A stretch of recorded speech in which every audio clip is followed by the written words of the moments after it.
Good morning, boys and girls. Curtis and I just spent the day at the Morikami Museum and Japanese Gardens.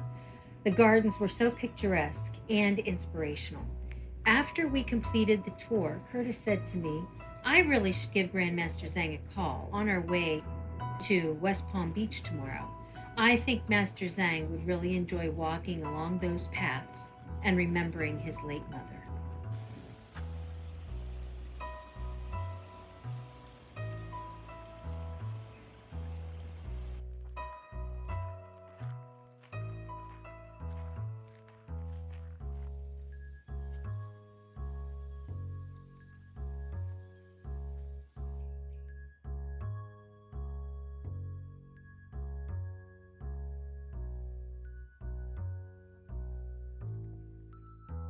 When your mother passed, your words about her life was just incredible. You are probably one of the most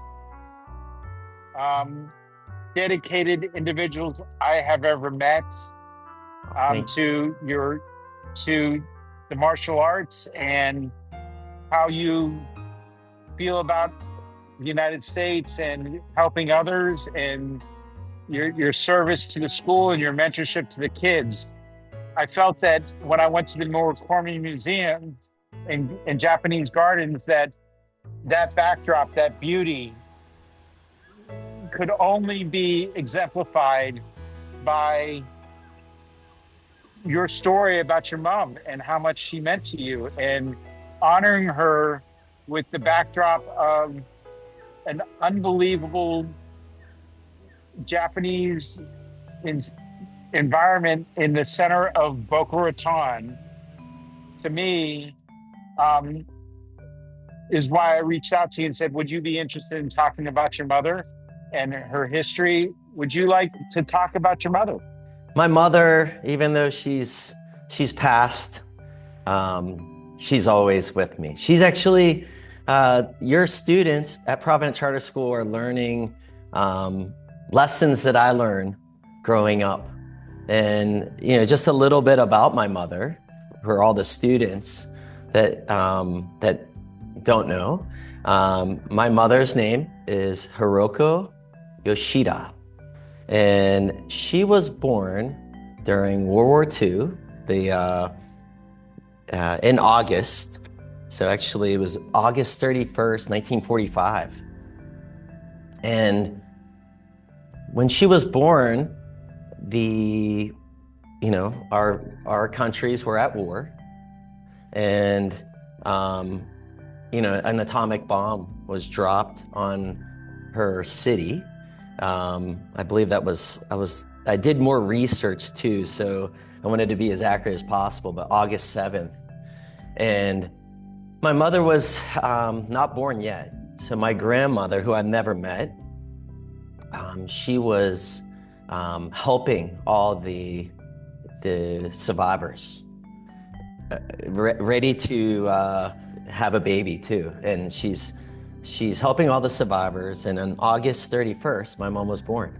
And my mom was only 1.5 pounds. Do you believe that? Wow. My grandmother said they put her in a little shoebox. And she later in life, I know, I appreciate you sharing all the, the wonderful pictures and videos of the museum, but, it really celebrates, the Japanese culture.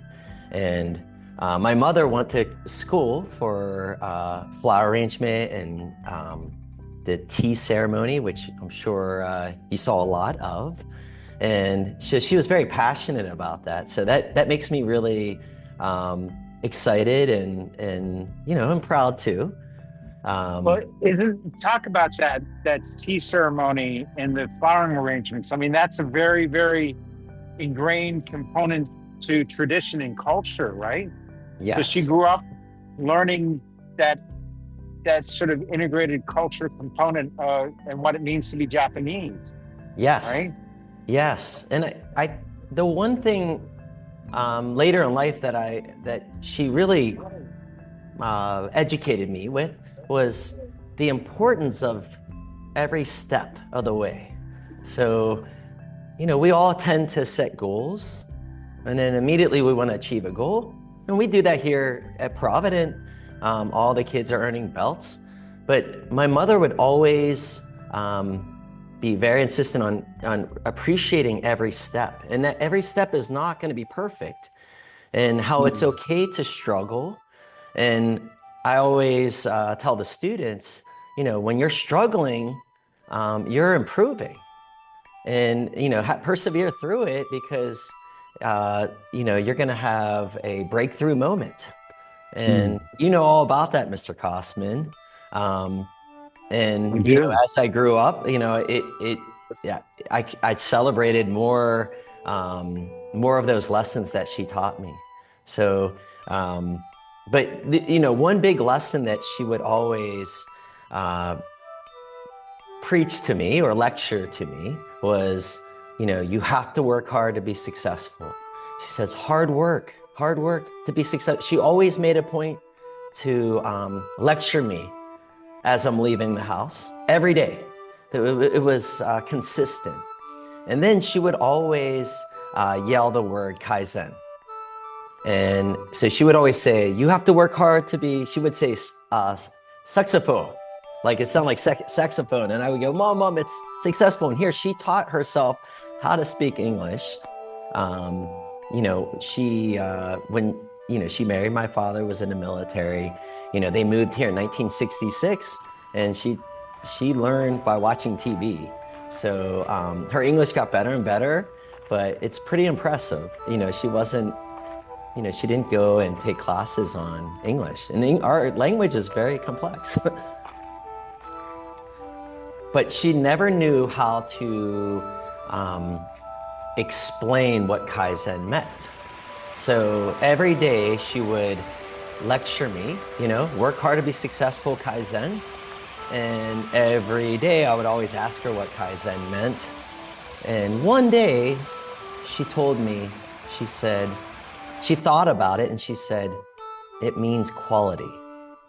And later in life, I found out with my research.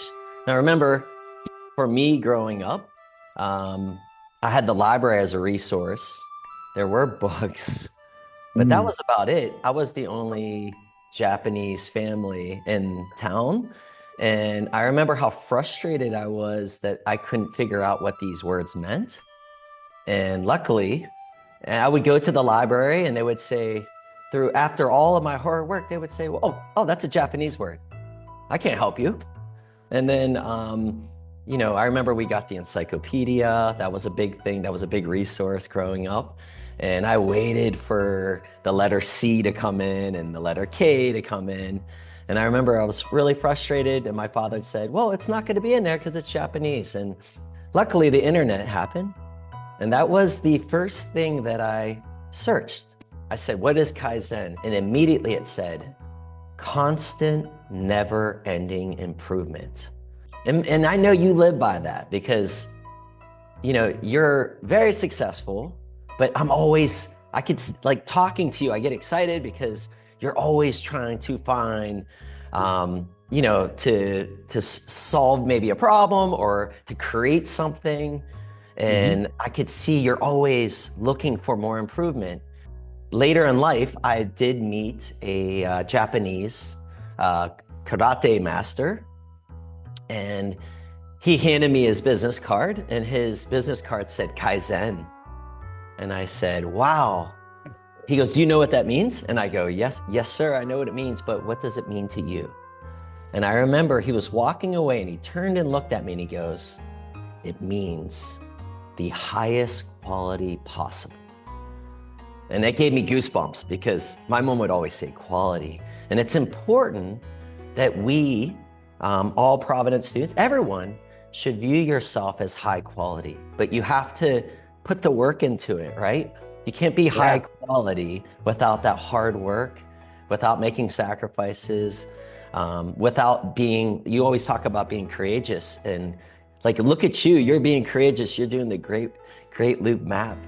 That's probably, is that your most challenging course. I'm not sure, but I'm sure it's a challenge, right? It is. It definitely is. There's something always new, and we just overcame the challenge of having a shaft that pulled out of its coupling, and it was instant.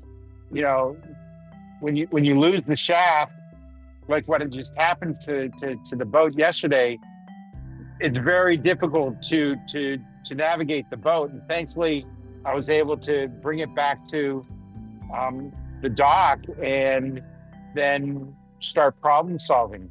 That was just one example of overcoming a challenge yesterday, and then I'm back on the trip today. Yes. So the journey of your mother. Yes. She fell in love with a serviceman.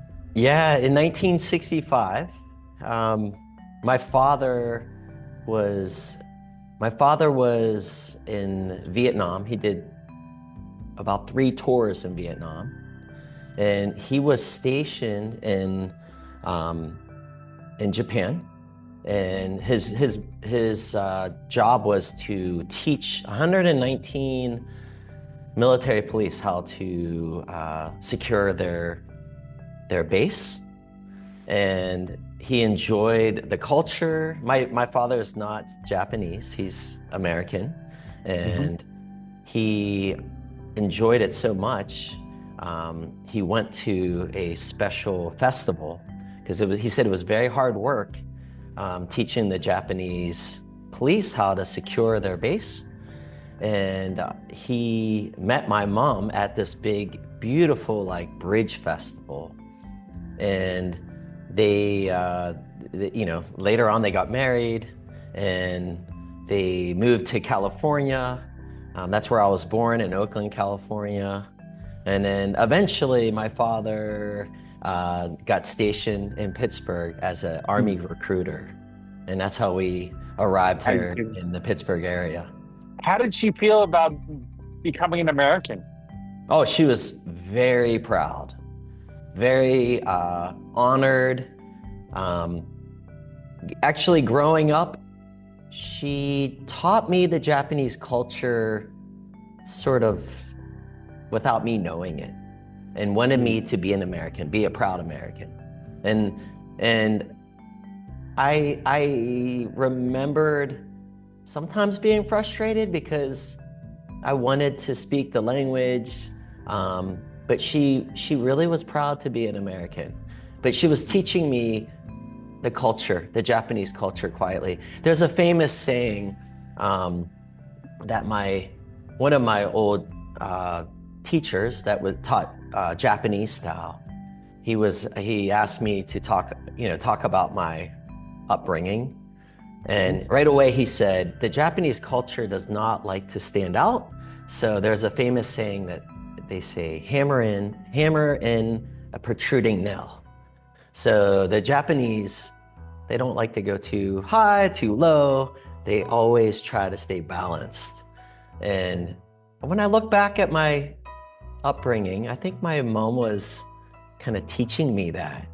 And I'm thankful now, because now I look back at everything, and it's like she left all these little treasures for me to to explore. And really it caused me to do more research about the Japanese culture, and then say, wow, that's what my mom was teaching me.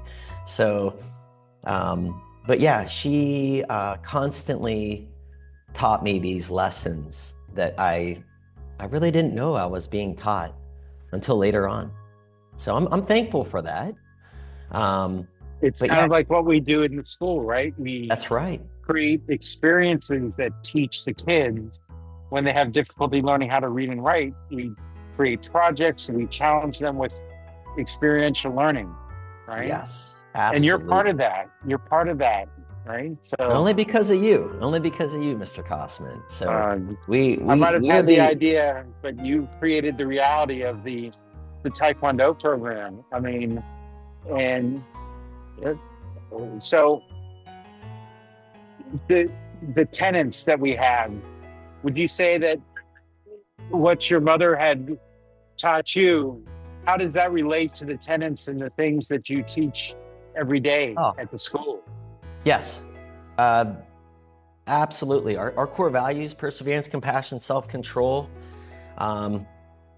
We talk about other great virtues, but boy, just like I said, I was lectured every time I would leave my house to not give up, to persevere, and believe in myself, be courageous, to work hard and follow through with whatever that obstacle is. And the compassion, and I like to add to the compassion part, my mom was very strict on gratitude.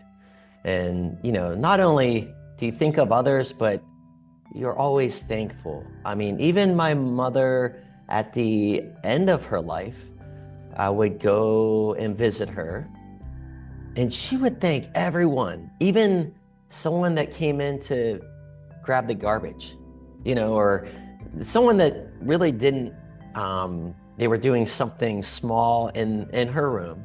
She went out of her way to say thank you. And I remember one time I said, "Mom, you don't have to thank everyone." And she goes, "Oh, yes, you do." And, we teach that in our Taekwondo class all the time. But it's important. I think in today's society, it is important to be a leader. You do have to express gratitude. You do need to give someone, a few seconds of your day to just show them, how thankful you are. So, I'm thanking you, Mr. Kossman. So I constantly have to pinch myself because I hope one day that Taekwondo will be something that's all over the world, it is over the world, but all over our country. I think it's been such a great component to the school, that experiential learning. Could we talk a little bit about self-control and what you believe is what in martial arts, what you teach in martial arts, how that relates to the self-control that these kids benefit from? Yeah, and we were talking earlier about our demo team created the Suni Lee pattern. And here we were watching, this great gold medalist from our country. Her team the US was in third place in the Summer Olympics. And Suni Lee had the pressure of having a flawless performance in order to put her team in the gold medal spot. And right as she went up, she placed her hand on her stomach, she did belly breaths, and then you could see her calm and focus. And of course, our team won the gold medal. And that was a talking point at the beginning of the year because the kids were all so excited about the Olympics. And, who would have thought that the kids would also decide to name their pattern in honor of her? But growing up, my mother would always tell me to have balance. One thing they would always say is my mom would say, find center. Finding center means calm down, It's really important in life. At Provident Charter School, we teach lots of different strategies on how to calm yourself down. And when you calm yourself down, obviously, you're going to make better decisions. You're going to be able to learn, you're going to be teachable. You're also showing respect.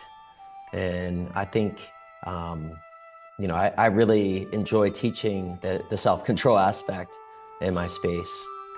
And, I tell them I'm working on my self-control. I mean, Mr. Kossman, on your journey, you have to use self-control all the time because you aren't in control of Mother Nature and, other boats. But you can control you, and that's going to make your trip more pleasant and enjoyable. And just the overcoming adversity in a calm, focused manner without, you can't control everything, but that self-control helps pave the way. And you'd be proud lots of teachers have different strategies on dealing with self-control. I see kids do tapping. Some of them have fidgets. A lot of them do the belly breaths, or think of maybe something important to them just to find center, find that balance. Talk about the martial arts and how you feel that that's all integrated into this sort of holistic approach. Oh, absolutely. So we do a lot of pattern work, which is generally symmetrical movements. So doing, movements, obviously with your dominant side is usually more natural, but then doing it on your weaker side, right? It really helps with brain development. The pattern work also, when you do exercise, when you do put effort into it and get your heart rate up, it definitely relieves stress and it calms you down, after a good workout. But, as a martial arts in a whole, I think, the core values on top of the physical aspect of it just create this, I think, a wonderful experience. Our space is a happy space. So we call our room, a lot of people call it dojo. That's the Japanese term, but we call it, because we're teaching a Korean martial art, we call it dojang. But I do use dojo because I am half Japanese, right? Mm-hmm. And the word do is what makes Taekwondo so important, and a lot of martial arts important. Do, the other parts, te means, using your feet. So we do a lot of extraordinary kicking. Taekwondo is an Olympic sport. Even our kids today, they were jumping over 4 kids, breaking a board, doing flips and then breaking a board. The extraordinary kicking that we see in social media on the entertainment value that's all influenced by Taekwondo. I'm always so impressed with the kids when they perform. It's amazing. We have so much talent, and we're always thinking of ways to give them even more opportunities so they can really showcase those talents. The word kwan means using your hands, so the kids are learning how to punch, how to block as a whole. And then do is the most important part. Do means the way. So dojo means the place where you practice the way. So there's a way of doing things, right? You have a dojo and your boat is a dojo, right? I have my dojos here in this wonderful space that you provided, but I tell the kids the dojo moves with you. So when you're in your car, there's a dojo. When you're in the bus, there's a dojo. So there's expectations.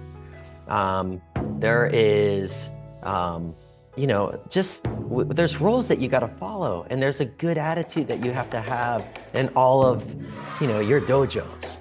So we do talk about. You teach the definition, the place of the way. The place where you practice the way of doing things. I like that. So I never knew that. Yeah, we all have it, right? So, and it's our choice. Of course, we have to put effort.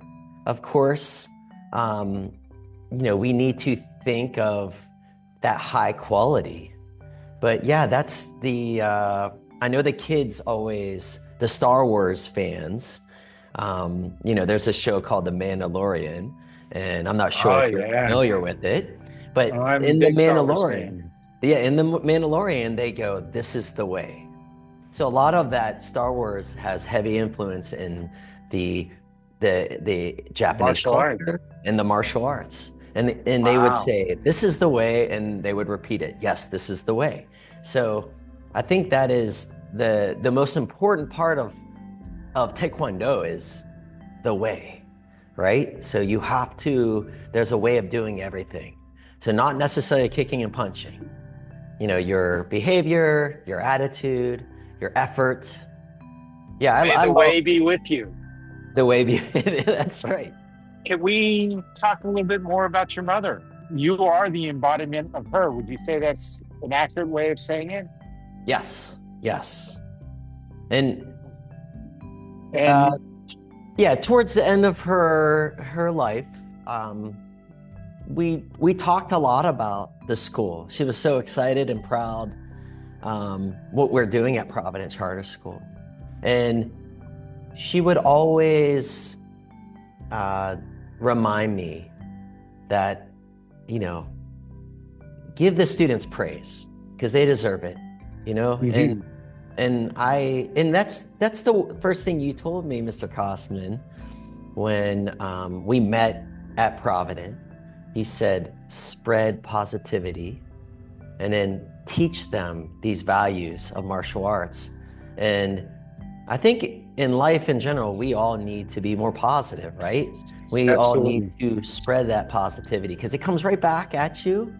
And this is how we make our world a more peaceful place, a happier place.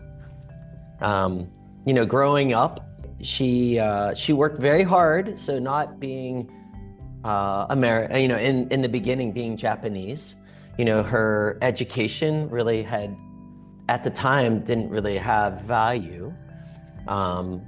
She grew up having her family owned a sort of like a convenience store.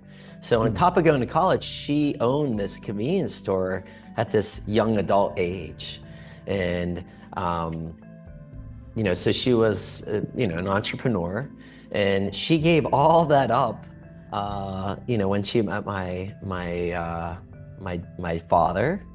And when she came to this country, our beautiful country, she had to take a very hard labor job. So she found a job with other, people just like her, right? Where she would go into the mines and pick mushrooms. Really? She worked so hard. As I grew up, I met people that took a job during maybe college break, and they would complain. And I remember them saying how hard labor, work it was. And, I realized like how strong my mother was, because I've never seen my mom. Now, I did see her many days where she would come home looking tired, but she never complained. She just did her job, worked really hard. And I was lucky to have that role model, of not complaining, because we all probably have a tendency to complain, right? But it's important to, just stay positive, right? And do what you're being asked. And, she would come home after she would leave at, I think, 3. She'd wake up at 3:30 in the morning and have to travel pretty far to these mines. And then as soon as she came home, she took care of all of us. And, I'm thankful that I had parents that work really hard, and they taught me the way just by watching them, right? Yeah. And then later in life, my mother she saw that I was maybe teaching, the lessons that she taught me in life. So she taught me more. So I remember one time her cancer was very bad, and she was having trouble eating because her cancer spread towards her mouth, and she was losing a lot of weight. And, we were all a little worried. And I remember spending time with her, and she taught me this really wonderful word in Japanese culture called shugyo.